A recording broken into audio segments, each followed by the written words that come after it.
మనందరికీ కోపం వస్తుంటుంది కదా. అయితే మనం దాన్ని కేవలం ఒక ఫీలింగ్లా చూస్తాం, కానీ నిజానికది అంతకు మించి చాలా ఎక్కువ. అది మన శరీరంపై చాలా లోతైన ప్రభావం చూపే ఒక శక్తివంతమైన రెస్పాన్స్ అన్నమాట. ఈరోజు ఈ కోపానికి మన ఆరోగ్యానికి మధ్య ఉన్న ఆ దాగి ఉన్న సంబంధం గురించి తెలుసుకుందాం. అసలు ఈ కోపం మన బాడీ లోపల ఏం చేస్తుందో ఎప్పుడైనా ఆలోచించారా? వినడానికి సింపుల్గా అనిపించొచ్చు, కానీ దీని సమాధానం మన ఆరోగ్యాన్ని చాలా రకాలుగా ప్రభావితం చేస్తుంది. దాని వెనకున్న సైన్స్ ఏంటో అర్థం చేసుకోవడమే ఈరోజు మన టాపిక్. సరే, ఈరోజు మనం ఏం తెలుసుకోబోతున్నామంటే, ముందుగా కోపం మన శరీరాన్ని లోపల నుంచి ఎలా దెబ్బతీస్తుందో చూద్దాం. ఆ తర్వాత కోపం వచ్చిన వెంటనే దాన్ని ఎలా చల్లార్చాలో, భవిష్యత్తులో మనల్ని మనం ఇంకా బలంగా ఎలా మార్చుకోవాలో తెలుసుకుందాం. ఇంట్రెస్టింగ్గా, మనం తినే ఆహారం కూడా మన మనస్సును ప్రశాంతంగా ఉంచగలదు. ఇక చివరగా వీటన్నిటిని స్టార్ట్ చేయడానికి ఒక సింపుల్ క్విక్ స్టార్ట్ గైడ్ కూడా చూద్దాం. సరే, ఫస్ట్ సెక్షన్లోకి వెళ్ళిపోదాం. మన శరీరాన్ని ఒక కార్ ఇంజిన్ అనుకుందాం. ఇప్పుడు కోపం అనే యాక్సిలరేటర్ని ఫుల్గా నొక్కితే ఏమవుతుంది? ఆ ఇంజిన్ ఓవర్ హీట్ అయినప్పుడు లోపల ఏం జరుగుతుందో ఇప్పుడు చూద్దాం. కోపం రాగానే మన బ్రెయిన్లో ఒక అలారం మోగుతుందన్నమాట. వెంటనే మన బాడీ ఫైట్ ఆర్ ఫ్లైట్ మోడ్లోకి వెళ్ళిపోతుంది. అంటే ఏంటి? సింపుల్గా చెప్పాలంటే, ఏదైనా ప్రమాదం వచ్చినప్పుడు పోరాడాలా లేక పారిపోవాలా అని శరీరాన్ని రెడీ చేసే ఒక పురాతన సిస్టమ్ ఇది. మరి ఆ ఫైట్ ఆర్ ఫ్లైట్ టైంలో మన లోపల అసలు ఏం జరుగుతుంది? మన బాడీలో కార్టిజాల్, అడ్రినలిన్ లాంటి స్ట్రెస్ హార్మోన్స్ వరదలా పారుతాయి. హార్ట్బీట్ పెరిగిపోతుంది, బీపీ అమాంతం పైకి లేస్తుంది, కండరాలన్నీ బిగుసుకుపోతాయి. ఇది ఎప్పుడో ఒకసారి జరిగితే పర్లేదు, కానీ ఇదే అలవాటుగా మారితే మన ఇమ్యూన్ సిస్టమ్ వీక్ అయిపోయి లాంగ్ రన్లో హార్ట్ ప్రాబ్లమ్స్, డైజెషన్ ఇష్యూస్ వచ్చే రిస్క్ చాలా ఎక్కువ. సరే, ప్రాబ్లం గురించి తెలిసింది కదా, మరి సొల్యూషన్ ఏంటి? ఇప్పుడు కోపం వచ్చిన వెంటనే ఆ వేడిని ఎలా చల్లార్చాలో చూద్దాం. వీటిని మన ఎమోషన్స్కి ఫస్ట్ ఎయిడ్ లాంటివి అనుకోవచ్చు. ఇక్కడొక చాలా సింపుల్ కాని చాలా పవర్ఫుల్ టెక్నిక్ ఉంది. ముందుగా ఏం చేస్తున్నా సరే ఒక్క క్షణం ఆగండి, ఓకే? ఇప్పుడు నెమ్మదిగా 1, 2, 3, 4 ఇలా 4 కౌంట్స్ శ్వాస తీసుకోండి. ఇప్పుడు దాన్ని లోపల హోల్డ్ చేయండి ఫర్ 4 కౌంట్స్. ఆ తరువాత చాలా స్లోగా 6 కౌంట్స్ వరకు శ్వాసను వదలండి. ఇది మన నరాలని వెంటనే శాంతపరుస్తుంది. ఓ 5 సార్లు రిపీట్ చేసి చూడండి, తేడా మీకే తెలుస్తుంది. శ్వాసతో పాటు ఇంకో కొన్ని క్విక్ టిప్స్ ఉన్నాయి.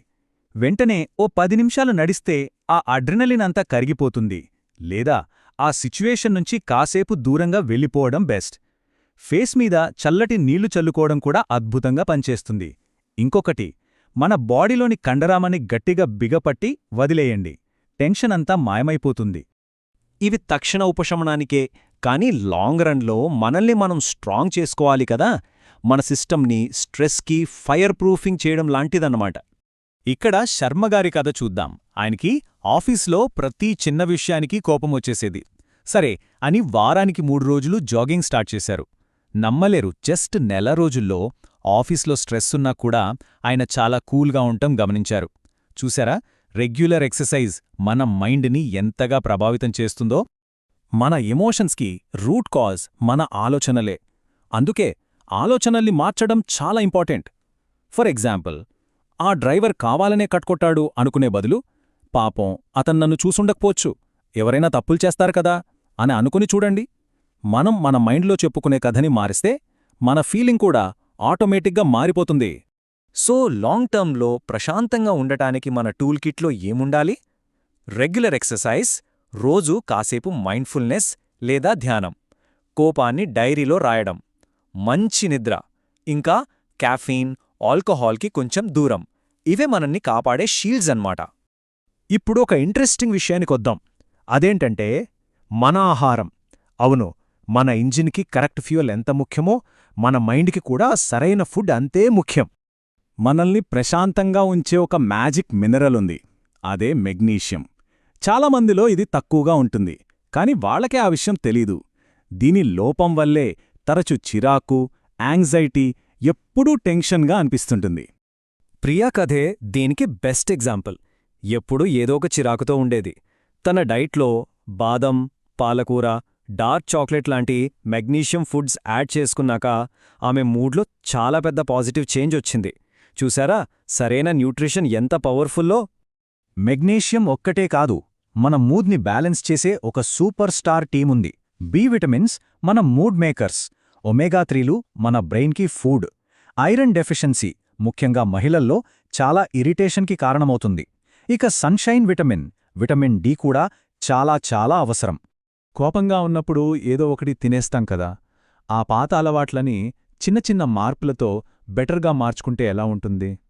స్వీట్ తినాలనిపిస్తే క్యాండీ బదులు పీనట్ బటర్తో యాపిల్ తినండి. చిప్స్కి బదులు కొన్ని బాదం పప్పులు తీసుకోండి. ఎనర్జీ డ్రింక్కి బదులు ఒక కప్పు గ్రీన్ టీ. ఈ చిన్న మార్పులు మన మూడ్ని స్టెబిలైజ్ చేయడంలో చాలా హెల్ప్ చేస్తాయి. ఓకే, ఇప్పటిదాకా చాలా విషయాలు మాట్లాడుకున్నాం. ఇప్పుడు ఇవన్నీ కలిపి ఈరోజే మొదలు పెట్టడానికి ఒక సింపుల్ క్విక్ స్టార్ట్ గైడ్ చూద్దాం. అయ్యో, ఇవన్నీ ఎలా చెయ్యాలి అని టెన్షన్ పడొద్దు. చాలా చిన్నగా మొదలు పెడదాం. ఈరోజు జస్ట్ 4-4-6 బ్రీదింగ్ టెక్నిక్ ట్రై చేయండి, లేదా ఓ 10 నిమిషాలు నడవండి, అంతే. ఈ వారం రోజూ ఏదో ఒక మెగ్నీషియం ఫుడ్ తినండి, ఒక 5 నిమిషాలు మెడిటేషన్ చేయండి. ఇక ఈ నెలలో ఒక రెగ్యులర్ ఎక్సర్సైజ్ రొటీన్ సెట్ చేసుకోండి. కాఫీ బై టీ సగానికి తగ్గించండి. రోజూ కనీసం 7 గంటల నిద్ర ఉండేలా చూసుకోండి. చివరగా ఒక ముఖ్యమైన విషయం, ఒకవేళ కోపం అదుపు తప్పుతోందని, సంబంధాలను దెబ్బతీస్తోందని, లేదా ఛాతీ నొప్పి లాంటివి వస్తున్నాయని అనిపిస్తే అస్సలు ఆలస్యం చెయ్యకుండా ఒక ప్రొఫెషనల్ హెల్ప్ తీసుకోండి. సహాయం అడగడం బలహీనత కాదు, బలం. మనం చాలా విషయాలు చర్చించుకున్నాం, కానీ అసలైన ప్రశ్న ఇప్పుడు మొదలవుతుంది.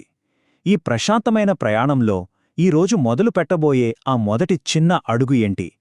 గుర్తుంచుకోండి, ఎంత పెద్ద మార్పైనా మొదలయ్యేది ఒక చిన్న అడుగుతోనే.